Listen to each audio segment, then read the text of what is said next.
deposit. Please hang up momentarily. Listen for dial tone. Deposit the amount specified on the instruction card and dial your call again. Anybody got a quarter?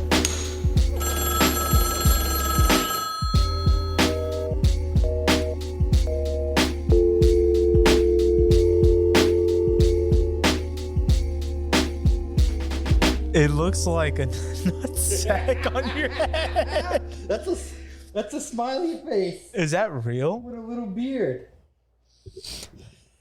All right, guys. Welcome to episode 6 of Dial Tone. You got Ant here. And I'm Taco. He has a lot of energy. He just took a shit. Woo! We also just ate. Just ate. So we're going to need to turn off the fan. Oh no, that's me pulling really hard on my vapor.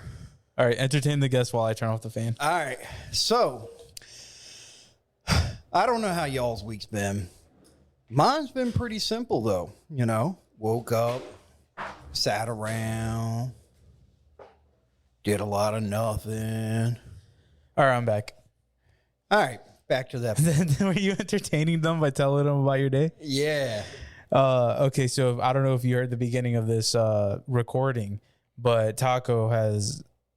And we're gonna post this picture on the social media, so make sure you check out our Instagram, TikTok, YouTube, all the socials. He cut. I didn't. Who cut your hair? Jacoby and the youngest. Oh, and how old is the youngest? 7. So his hair, from what I'm looking at, has it says Taco. Yeah. And apparently has a smiley face with a goatee. Yeah. It low-key looks to me Yes. like a nutsack. Excellent. An excellent nutsack. Yeah, very good one. So so I was working the other day, and you had sent me your hair Yeah. as it was getting cut, and I was just like, oh, he's shaving his head again. So I didn't know that you left it like this. Yeah, bro, rocking it out. So we're just, At least until it grows out. well, probably at least until next week. But the issue that I think I'm going to fall victim to where this is going to remain a hairstyle is because I don't groom regularly. Oh, so your hair is just going to grow like that. Probably. So please hop on the Instagram if you want to see this insane haircut that I did not know is that you just kept like that. Yeah. This is out of control because you just took your beanie off. Yeah. And I had no idea what was about to happen. Right. You want to see what happens when I take my shirt off? What'd you do? Nothing. Oh, I was about to say, what did he shave into that? All right. Well, yeah. So episode 6, it's pretty cool that we're at episode 6 now. Yeah. That means 6 weeks straight just running. Right. Running with the beast. I do have updates to the Facebook situation that I talked about last episode. Okay. Go for it. So homegirl now is talking shit about other homegirl posting. Remember I told you about the guy who passed away, Hell's Angel guy? Oh, yeah. So the person that I know, she is now attacking the other girl involved. Oh, so one of the one of his girls is attacking one of the other girls. Yeah, it's Okay. it's kind of wild right now. So I periodically check Facebook to get more of an update.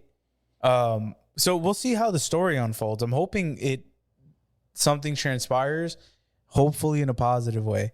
But if it doesn't, either way, I will update everyone. Yeah, because I'm here for when it doesn't. If it turns out to be some like love triangle. Which is like crazy to me. So when I saw that the first time, I was like, this is insane. And now that it's like unfolding on Facebook, it's out of control. Right. It's just like, what the fuck are we doing here? And mind you, I think everybody involved is about your age. Everyone involved is Like in very their 60s. You're 60 now? Yeah, 62. I had a birthday since the last day. Then that would make me, what, 59? Yeah, at least. I don't know how the Spanish number system works. So. Oh, it actually is getting deported right now. Yeah, we're deporting it. But yeah, so that on the Facebook front, we're having a good old time. And one of the things that I guess I wanted to tell everyone about last time too, that I had completely slipped my mind. I found an Airbnb for Valentine's Day weekend. Right. So it's going to be a good time. I'm so looking forward to that weekend. I'm going to put my phone on Do Not Disturb. Nobody's going to be able to contact me. Right. And I'm just going to go live my life. And apparently I might have to go to Atlanta next week or a week and a half. Right. I don't know what's going on in my life, but here we are. Yeah. So maybe we can get you out there on that Air Asia. Explain to me how that went down. How do we somehow have an affiliate link for Air Asia? Yeah. So the other day I was sitting around in the camper and I was cleaning my Harbor Freight bucket. And I was like, you know what? Let me Google the Air Asia CEO. And what'd you get? So I got his contact information and I gave him a ring-a-ding. Wait, so you spoke to the CEO of Air Asia? Yeah, there's only 4 employees. No, I thought you said it was like the biggest airline or something. Yeah, in Malaysia. No, I think they have Malaysian Air. Isn't that a fucking airline? Yeah, the competitor. We don't talk about them. Well, no, I'm asking a serious fucking question. How did you get that affiliate link? So I just went on an affiliate link website. And they had Air Asia that we applied to? Yes. So for those of you that don't know, Taco has been handling a lot of the affiliate link or affiliate stuff. Yes. And per usual, in old Taco fashion, he said, I'm going to apply for every affiliate link in the world. Right. So right now, I think I've got about 12.4 billion rejections. yeah, there's a lot of rejections. And about 40 approvals. But the what's it called? Asian Air? Air Asia. Air Asia. So yeah, so shout out Air Asia. If we have, I think we have a listener in Singapore that Taco loves bringing up to me. Yeah, Singapore person. Whoever you are, send us an email, and I actually just would love to talk to you. And yeah, or shoot us a comment on one of like a Facebook. Because I Instagram. would like to have you on the show. Yeah, dude, that would be dope to get like our first international guest on air. We did have somebody call us on our phone line. Yeah, yep. So we may or may not be having a guest on at some point. Yeah. It's a gentleman from New Orleans. Yeah, originally from North Carolina, living in New Orleans. So be on the lookout for that. But yeah, so a lot of good stuff. We're, if we're ever in Asia, I guess we'll fly. Well, actually, I'll fly. Taco will not fly. Right. Taco doesn't do the flying, which is okay. Yeah, I do the driving. He does the driving. Yes. I do the flying. Because I'm scared of heights. I remember the first time you told me that, I didn't really fully understand what you were telling me as far as being scared of heights. I understand being scared of heights, but the way that you explained it to me, where it was like you have a full fear. Oh yeah. Like can you go on a ladder? I've been on a ladder. But I've been on a couple ladders, actually. I don't know if I've gotten all the way to the top of a ladder. Like standing on the top? Well, I don't even think that part's safe. No, you should. Well, in general, you should never stand on the tippy top of a ladder. Right. In general. Could you see if you just like walk around the corner one day and I'm just on the tippy top of a ladder? I would be like, this isn't real. I probably died. I would probably elbow drop you. From the top? From the top? No, but so how far up have you gotten? Like a standard 7 foot ladder, we'll say? Yeah, 7 foot. How far have you gone up? Like, have you gone to the step before the top? I mean, maybe like I probably have gotten like almost to the top, but I would say my safe zone is like Halfway. 2 to 4 of the little steps. Okay. I get what you're saying. So, like, if you had to, okay, so let's say we were on a rooftop. Yeah. And we'll say like something chill, like 4 stories. Oh, that's not chill. We'll say 2 stories. Let's just say like your house or my grandfather's house. Okay. I would not be up there, but continue story. Okay, that was what I was gonna ask. Oh, yeah. I know. So have you ever been to like a mall with multiple stories? I have never entered a building With multiple floors? with multiple floors ever. I've never even went into the first floor of a multiple floor building. You're lying, dude. Yeah, you are. I don't believe you. No, I mean, think about it. Like the office that we're recording in right now, we're on the first floor. No, this is the 2nd floor. Okay, our new office is on the first floor. It's on the 2nd floor. So I have been in a 2-story building on the 2nd floor. So you've been in a multi-floor building, is what you're saying? Yeah. Okay. So On accident. on accident. Okay. So you've never been to a mall with multiple floors? I actually worked at a mall with multiple floors. How many floors?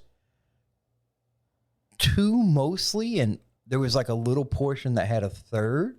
Okay, let's go to that little portion that had the 3rd. You know how in malls, they usually, when you're up there, you can peer over and look at the rest of the mall down below? I've heard about them spots that you can peer over. And you've never done that? Why would I? So like, It's not safe right there. so like how? Like my back. Okay, so picture like 2nd floor of a mall, right? Uh-huh. And you got the railing that you're talking about that you would look over to the bottom floor, Yeah, the rail. right? And then you've got the walking area for all the people walking around the mall, right? The Right. walkway area, and then the store buildings with the glass, you know, when you can walk inside the stores. Yeah. I like to be right up against them So you hug the glass. if I can. Okay. That's why I can't wear like short skirts with no drawers on in a 2nd-story mall, Why? because I'll just rub my cheeks all across their glass. Oh, that's how much you're hugging it. Yeah. Oh, yeah. So what do you do when you drive over a bridge? I close my eyes, take my feet off the pedals and my hands off the wheel and go, look, Mom, no hands. And then you crash? I haven't yet. So do you, when you're on a bridge, like you're not in the lane towards the outside of the bridge, I'm assuming.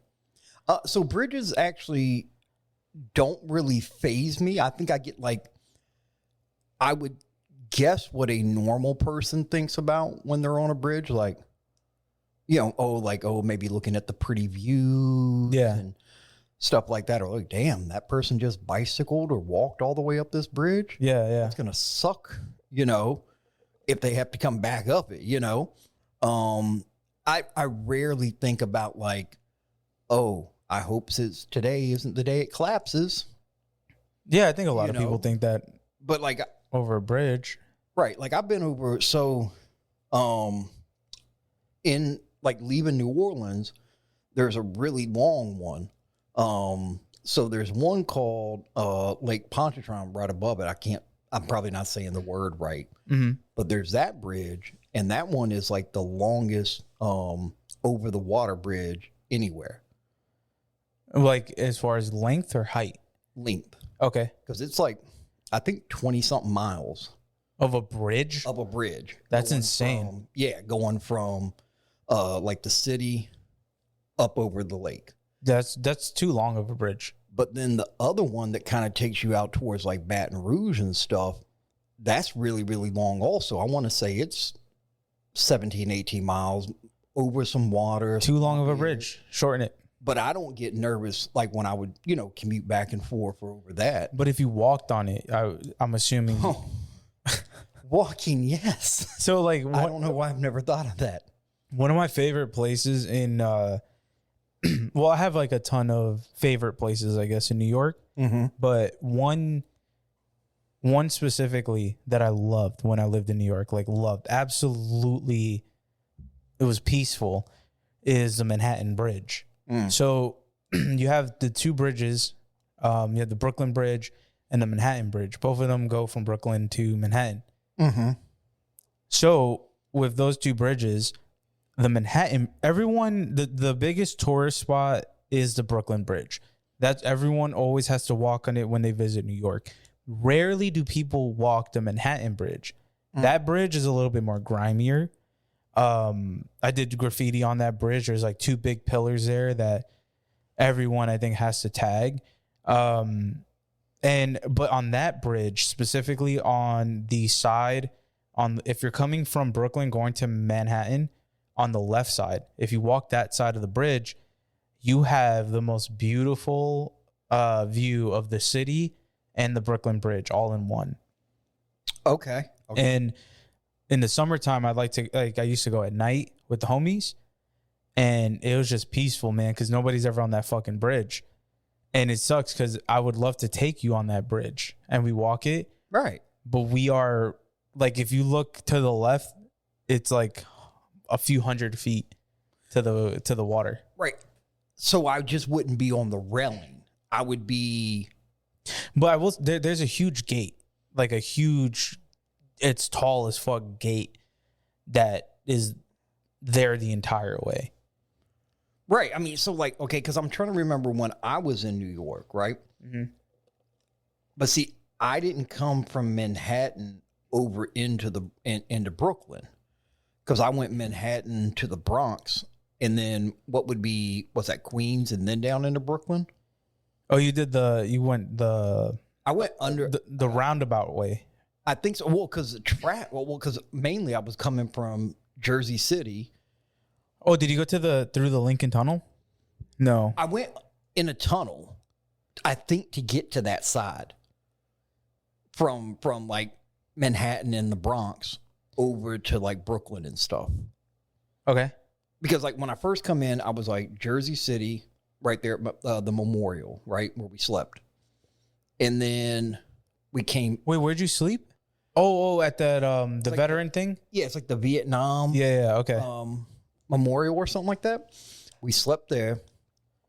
And then in the morning when we come over into Manhattan, I don't even know. We just took that first, I guess, bridge that takes you into Manhattan. But the plan was to go like visit Manhattan, like Central Park and stuff, right? Which you only got to see from the car. Right. I just drove for like, it seemed like 2 hours and couldn't find parking and weren't willing to pay like $1 million for like a garage parking.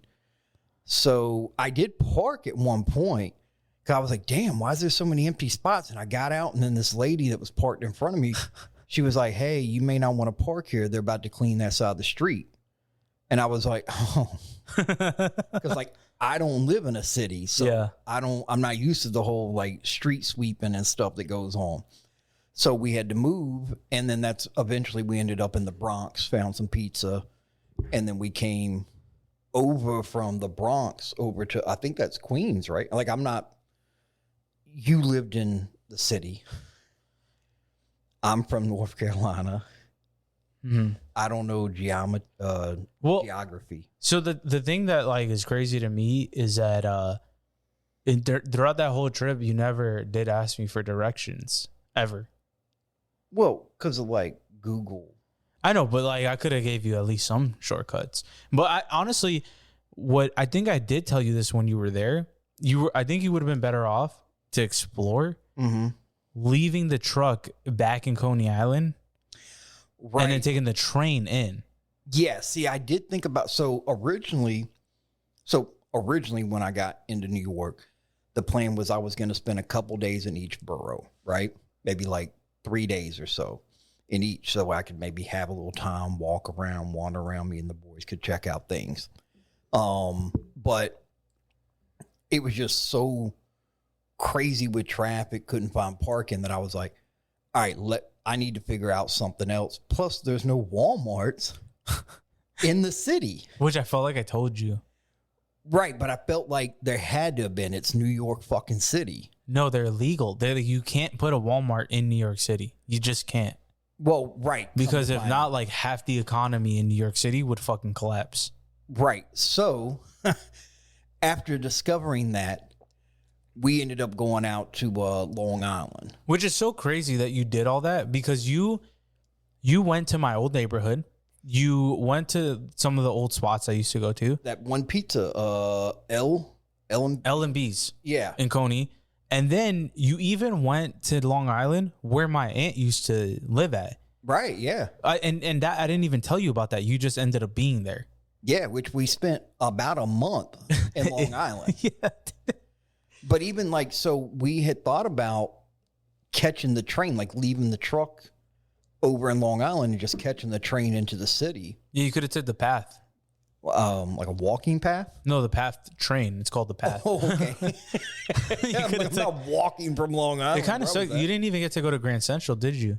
No. Dude, that would have been a really, I think for you specifically, you would have had a ball there. In the sense of just Grand Central Station, super touristy place. But even as like being, I don't know if I can even call myself a New Yorker anymore. Yeah. But I guess, yeah. So like being a New Yorker, Grand Central to me was still always a cool place in the sense of like how old it is there. Right. It's I think 100 years old plus, right? And probably there's like really cool like little tidbits there. A bunch of movies like have scenes in that in Grand Central. Right. So knowing you, especially like with the historic aspect of it, you would have just been in there and like, damn. And also it's still a working fucking train station. Right. So you have like hundreds of people going in and out. And I for me, the cool thing, I went back to New York, I think 2 years ago it was. And when I was in New York, I was into art. I was a graffiti artist and did a lot of cool stuff with my homies and whatnot. But I didn't have that photography like in me when I was there. Oh yeah, that would have been. So now when I go back, I kind of go back as a photographer, and dude, it's the coolest feeling walking around the city by myself, and I just had my camera and listening to just some music and just walking around taking some fucking pictures, dude. Right. So I've been debating on this year, trying to arrange a trip. It's probably gonna be with like me and my partner, more than likely. But I want to arrange a trip there just to go do some more cool photography. Did she come with you on a trip to New York? I feel like No, she's never been. Okay, so she did. I couldn't remember if she ended up going or no. It was that time it was me by myself. But I would like to take her to like my old neighborhood, and if I was there with you, I would have been able to. So my best friend growing up, his parents live in my old apartment. So like the actual unit. Yeah, like the actual apartment that I had. Oh. So last time when I was there, I was able to go back into my old apartment. It was the like Twilight Zone shit. Right. Like I fucking walked up the stairs and I went into my old room, and dude, my room used to be covered in graffiti. I tagged the ceiling, all the walls, all the furniture, and I almost started tagging the floor. I just stopped myself at the ceiling. Right. And, they had repainted the whole room. But, like, I can see... So, what I used to do back in the day, when I would make my own ink, I would test it on my windowsill. Oh, okay. So, I went into my old room, and I went to the windowsill, and all the old ink is still there. Nice. And I was just like, man... So if you were with me, or if I was with you when you were in New York, I would have taken you. But my plan is to take my partner take her to my old room, right? My old apartment, show her, my old neighborhood, show her some of the really cool spots in Manhattan, and like do a ton of photography. So I'm trying to dedicate a week to go. Okay. But work is fucking crazy. I've heard.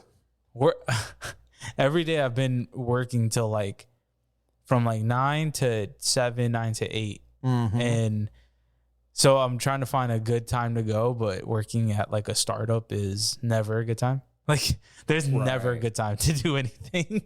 Right. Well, if anything, you can print a picture of yourself And put it on the webcam. and I'll just wear it. And I can be like, I'm Anthony. I push buttons all day. right. Be like, we have a Spanish speaking client. That's cool. Rebecca, get on that.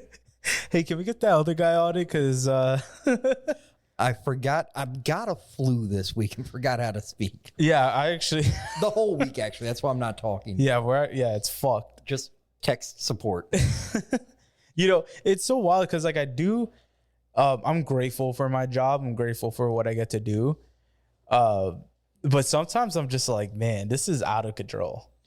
Right. And I will say, you know, because, you know, we talk throughout the week and stuff like that, yeah, man, you've got a lot going on.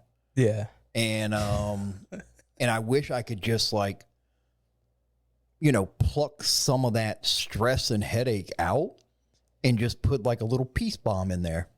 Well, so what I've been doing lately is kind of ensuring I find time to do things that bring me that peace. So whether it's like hanging out with my lady, right, or trying a new art project, or trying to do some craft of some sort, something photography related. I've been sprinkling it in throughout the week. Right. Like today, doing that, I was able to make a watermark on my Polaroids. Yeah. And it was a very quick process to be honest, but in like even me doing that, my mood was so much better. Yeah. And granted, I had to take care of like a customer this morning on a Saturday. Right.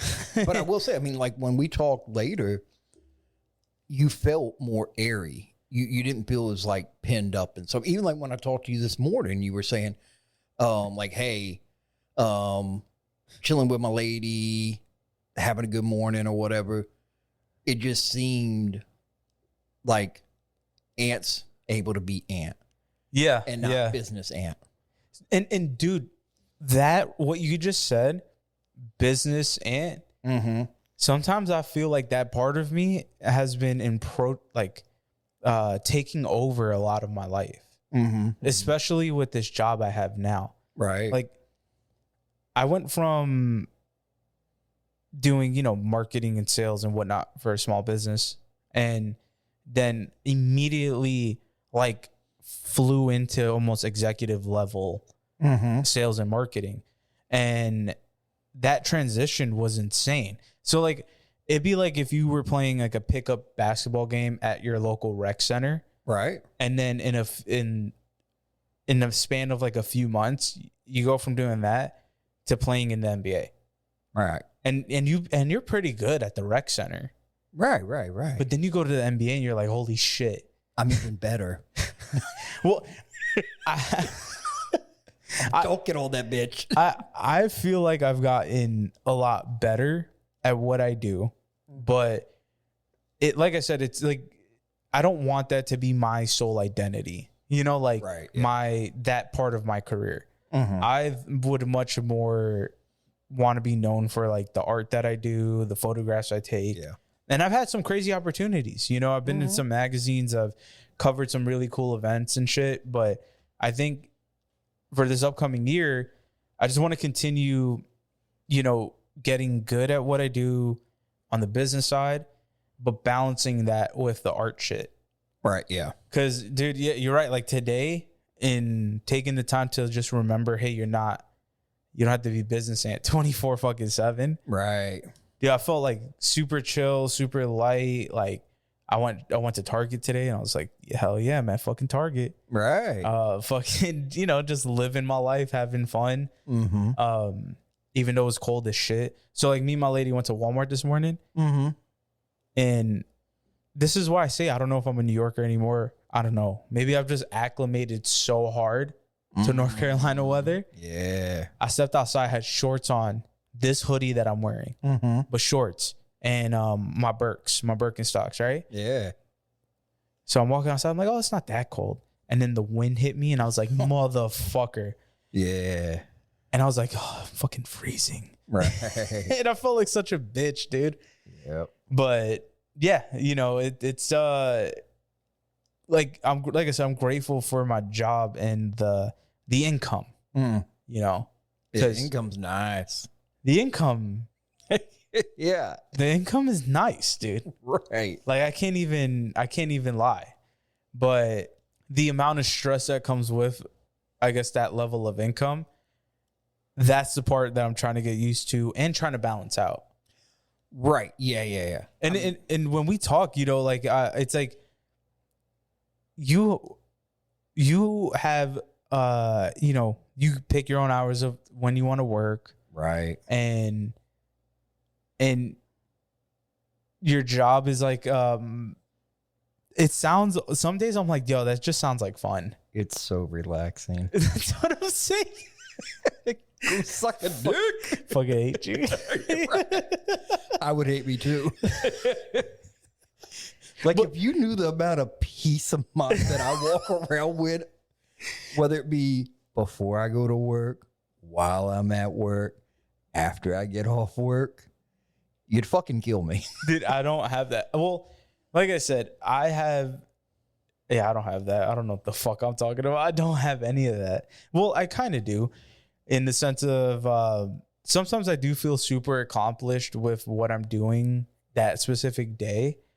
But then I call you and you're like, yeah, just waiting on a trip.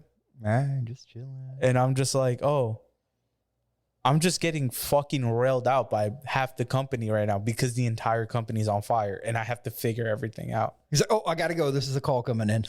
I got to get railed again real quick. I thought I had a break. Yo, I did that to you. I did that to my lady. Like, she would call me just to tell me about something real quick. And it's like, oh, I got to go. And then you would call me, or I would call you even. Right. Just to like catch up with something. And then, oh shit, I got to go. Oh shit, I got this. Oh. And that the past 2 weeks has been a ton of that. Yeah. If you could picture, if any of y'all have been to the Manhattan Bridge and how Ant was saying it's very grimy and everything, that's what Ant's asshole looks like because of how much it's railed. Yeah. His asshole is equivalent to that 100%, dude. And sometimes it's like I wouldn't say imposter syndrome, but it's very insane to me. The people that I speak to, like sometimes I'm having conversations with like the highest level executive in the company. Right. And I'm like, yo, I look like me. Yes. And you look like what an executive would look like. Right. And like they have all the money and successes and like insane stuff, you know? And you're asking me for my expert opinion on marketing and sales. Right. I don't understand how to improve their baby. Yeah, exactly. They're looking at you. Yes. Which, you know, I don't know why y'all can't see the audio feed or the video feed that we're putting out. But if you could, and you looked hard enough, you would see Ant and be like, is he someone that I would take business advice from? And the answer is you should. You probably wouldn't, but you should. I think like surface level, if most of the time, especially after I got like my face tattoo, people in my day-to-day life it's just different, you know? Right. Like I have to be more friendly. I have to like smile a lot more at people just to kind of disarm them. Yeah. And that's just for a regular scenario. So imagine having to talk to some like high level exec about business. I have to like amplify my friendliness even more and change like how the fuck I talk, you know? And it's the wildest, funniest thing. Cause like, and it blows my mind too, because you've known me since Circle K. Right. And now when I tell you, hey, I'm talking to a guy that's worth like, you know, $250 million.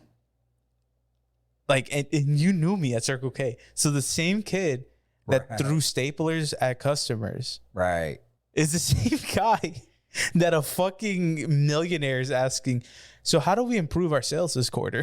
You're like, why don't you fly down here? I'm going to fling this fucking staple at your forehead. That's how. And sometimes, like, when I'm talking to some of these people, I want that part of me to come back out so bad. Yes. Because Me too. I have such a big problem with authority. I've always had a problem with it. And now, granted, I'm a lot mature now when it comes down to that type of shit. Right. You know, but sometimes I'm like, yo, you're a rich fucking white fuck. Right. Right? It's like one of those like you make white people look bad. That's you. You know what I mean? I'm talking to those type of people. Oh, I thought you were talking about me. No, you make white people look great, actually. Oh, I think that's adorable. But you know what type of white people I'm talking about, though, right? Right. So I'm talking to somebody like that, and they're also super heavily entitled. You know what I mean? And it's like, yo, we both breathe the same air, and you bleed just like how I bleed. You know what I'm saying? See, I don't think my father would agree with that. So. No, I don't. 100. He'd be like, I'm an entitled white. I breathe different air. It's more fresh and pure. Right. It's not that scumbag air that y'all are sipping on. Now, granted, I will say, like, one of the dudes I fuck with in my company is the CEO. He can be like hot and cold. He can be all over the place, but I fucking fuck with him heavy. Like, he's like this older guy. I want to say I think he was from Florida, was in New York for a long time, but I really do fuck with that guy. Like, he's one of those older white guys that you're like, yo, you're some cool ass. Like, he's like you. He's like one of the white guys that make white people look good. Well, so there's like a little story that you could share, I think, but I don't know if you can share it. I think about an activity that was done with this cool ass white guy. Which one? Well, yeah, I don't think I can say that. Yeah, so I don't think so. But I think a lot of people could relate to, like, oh, yeah. He's chill. He's good. Let's just say he's like one of the really cool bosses. But now, granted, sometimes he gets a little, right. Well, but still a boss. Right. And but yeah, he's really cool. Yeah, and I can't talk about that one. There is a story that I'd love to talk about. I literally just can't. A couple years. Yeah, we'll down the road. Right, maybe. But, and I do work with some really cool people, I think. It's just in the position that I'm in, and also coupled with how much I make. Right. It's like I directly have to be, I have to inherent. Is that how you say that? Inherent? No. Like you're getting money? Inherent? Inherently? Yeah, like I have to inherently. I like that. I like that better. Yeah. I have to inherently like take on the stress of the company or whatever. And I mean, it's just what it is. Like, I don't know if any of our listeners, if you're in the corporate world, like my job is corporate, but not really. But if you're in the corporate world, it would be cool if you call in and let me know how you deal with it. Right. And any feedback I think would really help. I think it would really help you either realize like, hey, you're exactly where you're supposed to be, or if there is a better method of how they've handled it or how they currently handle it to give you more perspective of how to get to that point.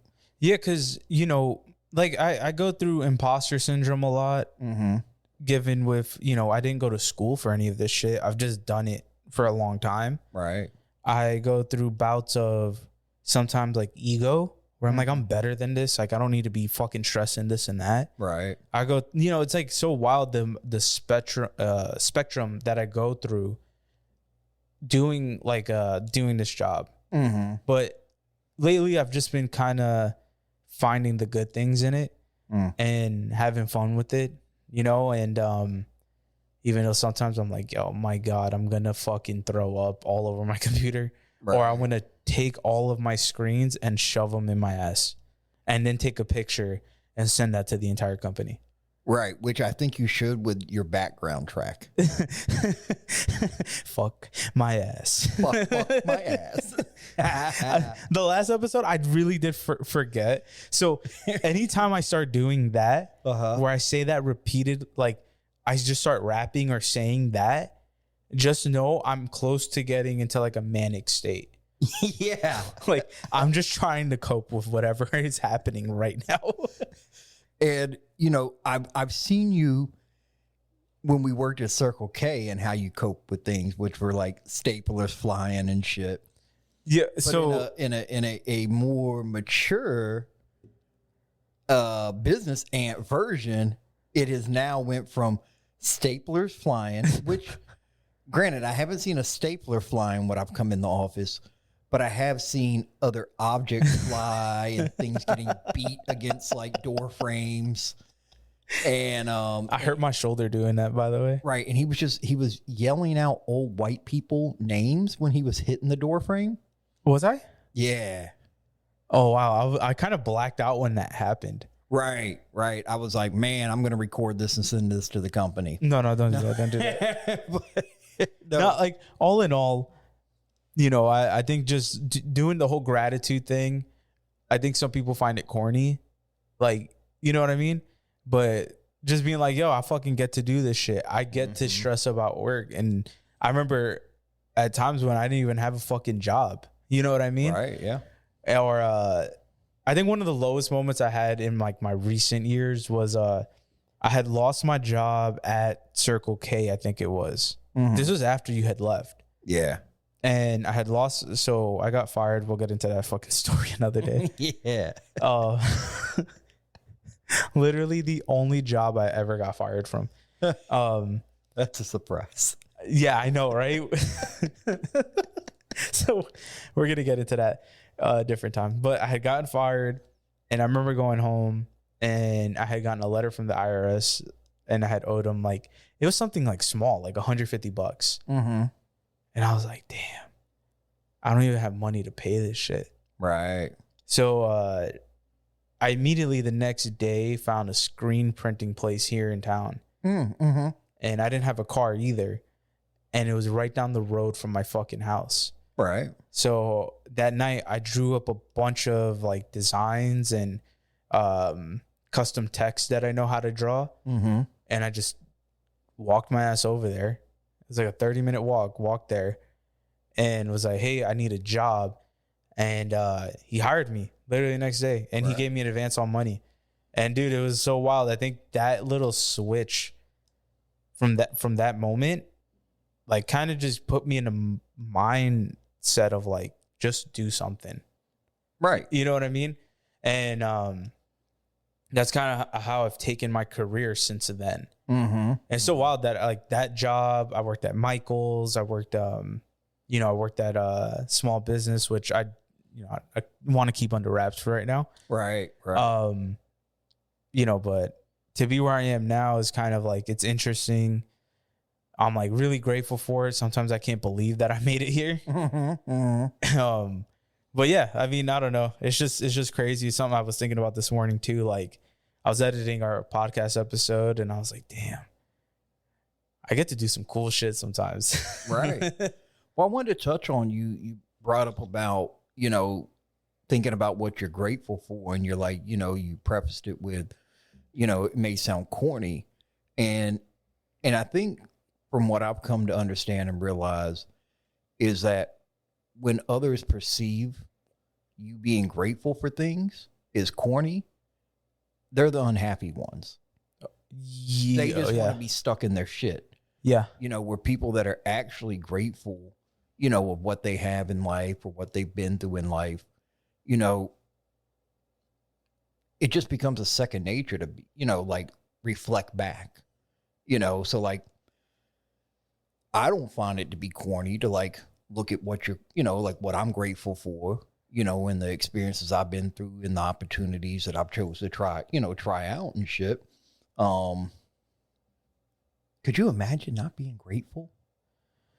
It's so wild. So like I was talking to my mom today And my mom, we were talking about a certain individual that I can't say, but I'm going to say it, but I'm going to bleep it out later. We're talking about, and fuck that person. And he's one of those people. Oh. And what I've come to learn is people who are super ungrateful and what the fuck was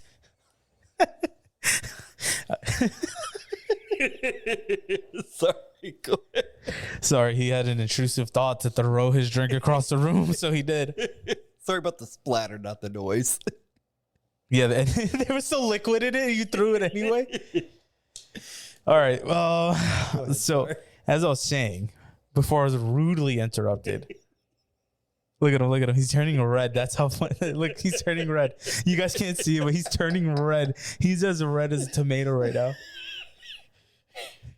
He's trying to stop. He can't. Look at it.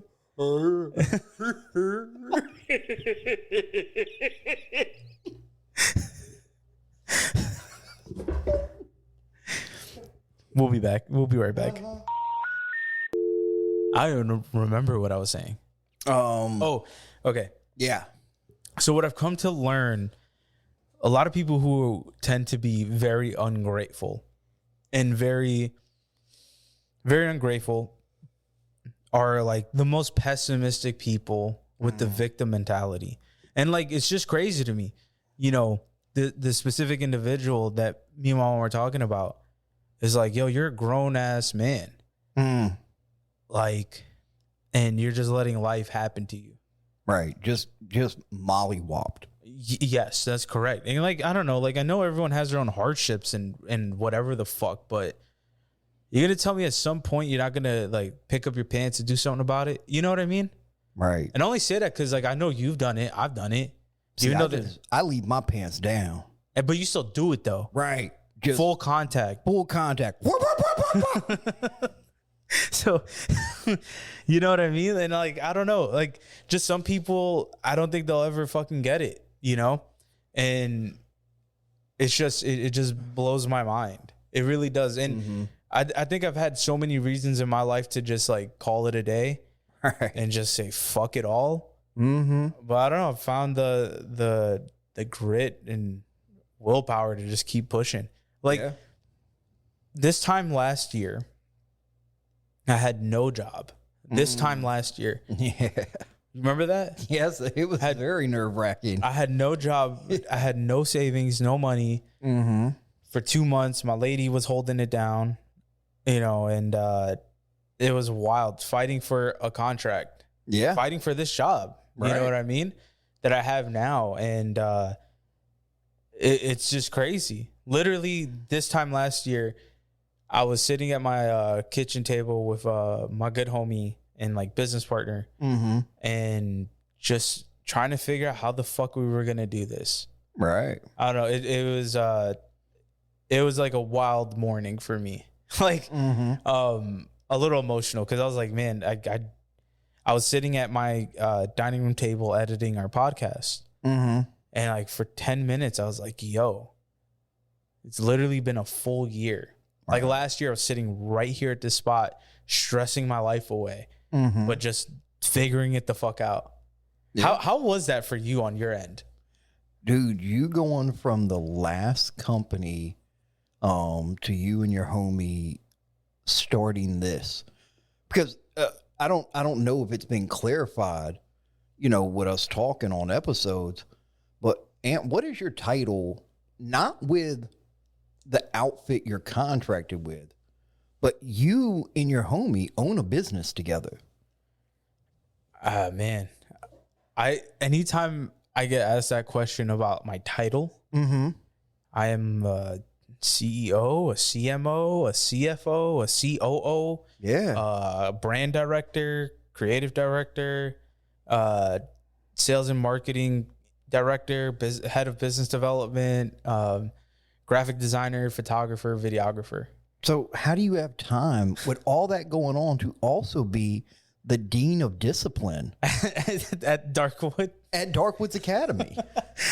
I mean, that and you're like the magic editor Oh, my editor forgot to put that in there. Yeah. right? For dial tone.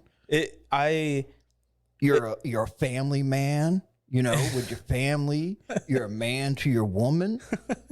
Like, you're a buddy to your pals. Yeah. And these motherfuckers are tripping because, like, they can't just fucking be happy. Yeah, I know. What the fuck is this? It's such a poor, hard life. Now, granted, you know, all the things I just listed off has just come from years of doing stuff. Right. Like, I didn't go to school for sales. I didn't go to school for marketing. I did go to school, funny enough, for art. I was told by many people that was a waste of a degree. I got an associate's in fine art from Coastal Community College. Yeah. Shout out Coastal. Shout out.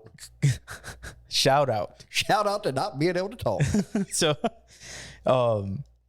you know, and yeah, I just spent years of my life just doing stuff. And what I've come to learn too is I try to make sure everything I do and I've done is stuff that I'm interested in. And it is wild because sometimes they do say don't make your passion your career or something like that, or your hobby your career. And there have been times where I'm like, I have a paid gig, like a big one for my photography stuff. And I'm like, I don't know why the fuck I'm doing this, you know, even though I love it so much. Well, right. Well, what about the statement or the saying, if you do something you love, you never work a day in your life? I would say 95% of me agrees with that statement. The other 5 is more of the anxious Anthony side, disagrees with that statement. And the thing is, as an artist, like the artist in me, like you become so anxious and nervous about your art, especially when you're selling it, because art inherently is an extension of yourself. And me personally, I think like your art is like your most vulnerable, true self. If you're doing if you're doing art for yourself, does that make sense? So like, if I'm a painter and I painted something and I want to sell it, that painting is an extension of like your soul, your spirit, your everything. And that's how I feel about it. Right. So when I do my photography stuff and I have to like show people what I'm seeing and they're paying for that, that's when I become anxious. And then the perfectionist in me also comes out. Of like, oh, that angle's not good. Oh, you know, you didn't bring the right lens, or damn, your gear sucks, or you don't even understand composition. You don't understand this and that. And every time that happens and I deliver on the project, everyone always loves it. And I'm like, I fucking do all this stressing for no reason every time I do anything. Well, see, and I think it's normal to stress, you know, like have them pre-stresses and pre-butterflies. And I know me and you've talked about it, but like, I know for me, when I'm going into something that I get a little stressed, a little nervous about, I allow myself to have that moment, but I also make myself not continue that moment. Yeah. You know, because I am in control of where I take myself, you know, so I can allow myself to be in a space of nervousness, of stress, of anxiety, but I'm also responsible for removing myself from that space, you know, and creating a new space. And that's where typically for me going in, how I handle it is I stress, get anxiety, panic a little bit. And then I do what I call is black the fuck out. Because I know from so many of experiences that once this thing here, I'm circling my mouth hole. Opens, I'm good. Well, and and I think that's why I'm in fucking therapy, dude. That whole turning it off part is where I have I think I have like I have an extremely hard time turning it off. Like that part of my brain, it just constantly wants to go. Right. You know what I'm saying? And it's so crazy because when I was younger, I don't think I was like that as much. Not when I was younger, but more as a teenager. So like I was a graffiti artist in New York. And anytime I would go to do a tag a small tag, put up a sticker, whatever, I would have for like a few seconds, someone's going to see me. Oh my God, there's going to be a cop somewhere. Like all, whatever, like all of those. And then I'll be like, oh, shut the fuck up. Like I'll just tell myself, shut the fuck up and just do the thing. Right. You know? And now that I'm older, it's like I let that part win now. And that's the part that like kind of fucks me up because I'm like, yo, I used to not be like that. And I think the further I get in my career specifically, the more it feel like it's all high stakes. And especially now more than ever. And again, you know, this is the most amount of money I've ever made in my entire life. Right. Currently. The most.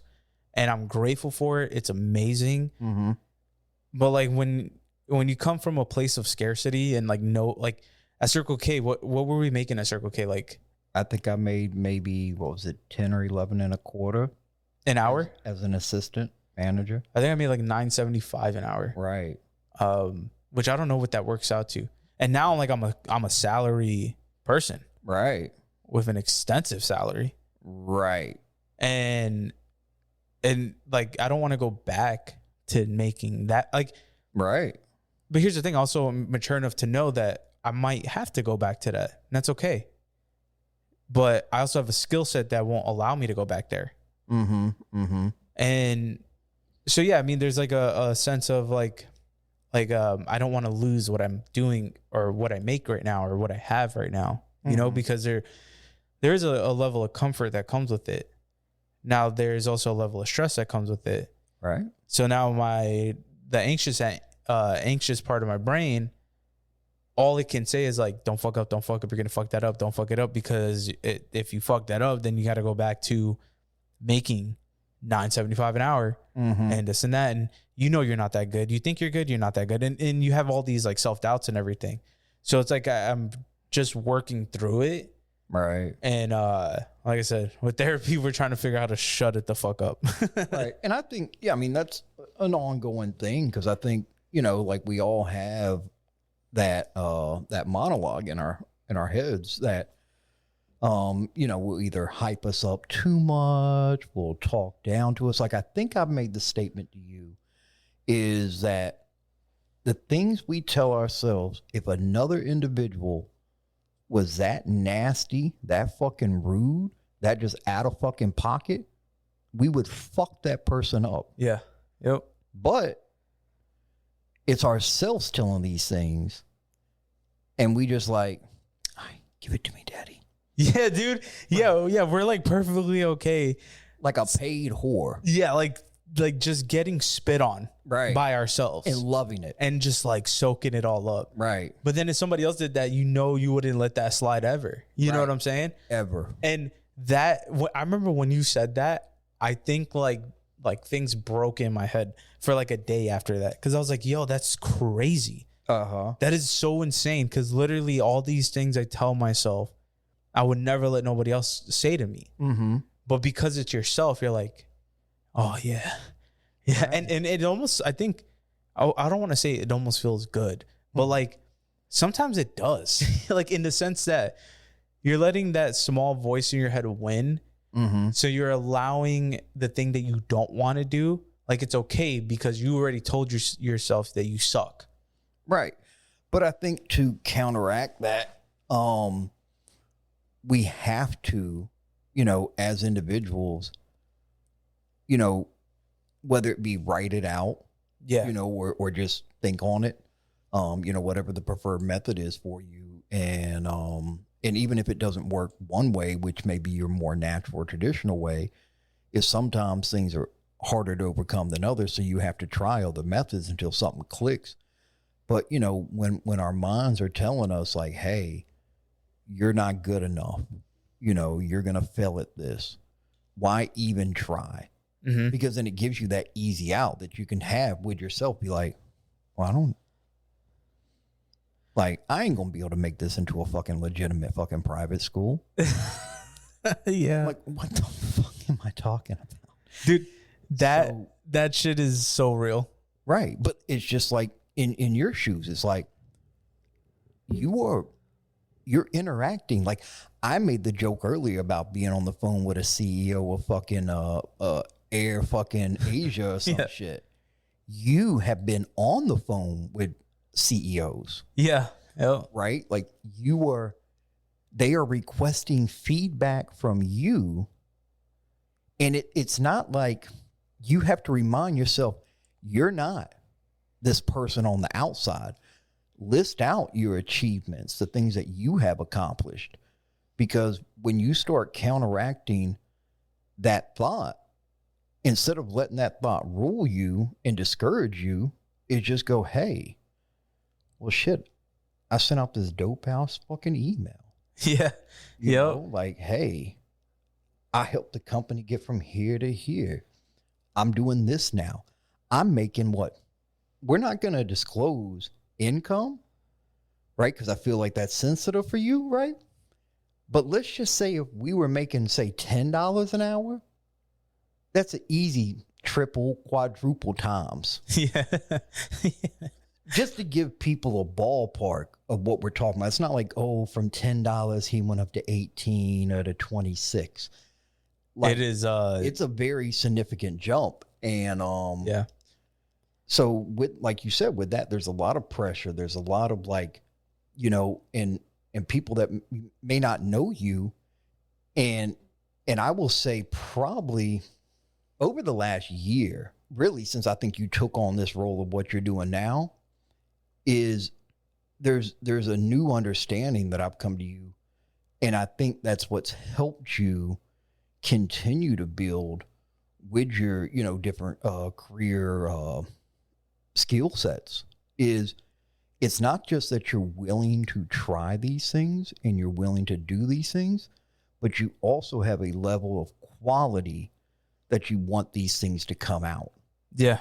You know, Yep. like you have a set quality. And I'll just be a little goofy with it to tone it back, is like with this podcast, out of the two, I would be fine if we were on cell phones recording these conversations and then just taking that footage and hit publish. And would not anywhere be his name associated with that shit. I remember when you had brought that up. In the moment, I was just like, okay, like I had to do the gentle, like, we're not gonna do that. Yeah. And then now that we've done it, you know, this is our 6th episode. You know, Taco has. I think prior to this, you never really got to see me in this mode right here, like editing and.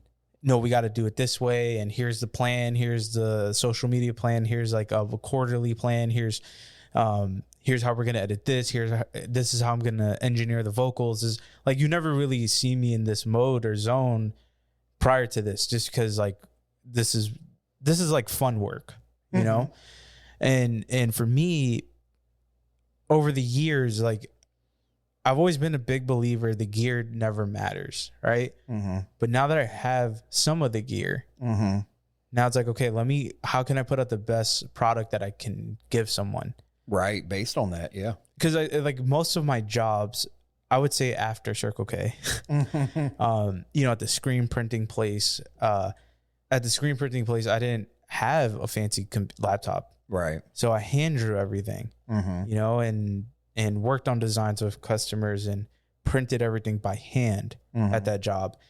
And, you know, when I started working at the small business that I was working at, I had my mom gifted me a camera for graduating college. Right. And it was like a $400 digital camera. And we made that work. And I learned how to do photography originally off a film camera. That was like $80. Like, but no matter what, the quality of what I do has always been number one to me. And for a while, it was almost like perfectionism. Yeah. But then now it's more of like, I know it's not going to be perfect, but if I can get it close, I'll be happy with that. If I get it almost there, I'm happy with it. Like, yeah, I think maybe like perfectionism would be someone maybe like just shooting out the term to you. But I think professionalism. Yeah, that's it. Professionalism is a really good term. And I think that it's one of the things that we differ on, like, with the professionalism versus like, I'm more amateur with your art. You don't like a lot of flaws. Mm-hmm. I like flaws in art. Yeah. Whether it's something I do or something that I see, I enjoy that more than, what you would, and it's just preferences, like taste preferences. Like you like to be groomed. I do not. You look you look like stylish in what you style yourself for. I just put on clothes to cover my lady parts. Hold on. When it comes down to that, you have your own style, and I think it's rad. Okay. Like I think it's like you don't put effort into your style, but in doing that, you become stylish. Oh, I've seen you put on some fits, and I'm like, damn. Yeah, that clearance Walmart rack be hitting.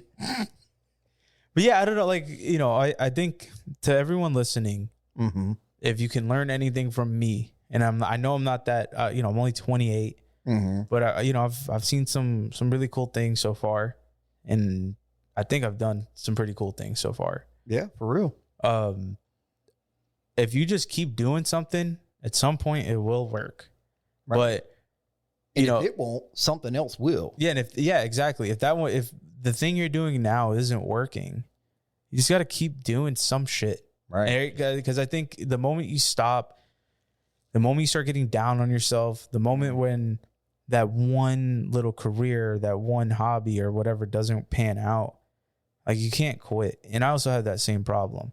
I also have that problem that you were talking about earlier where it's like, I won't do something because I'm going to fail at it. Mm-hmm. And like, I know I'm going to fail at it. So I just won't do that.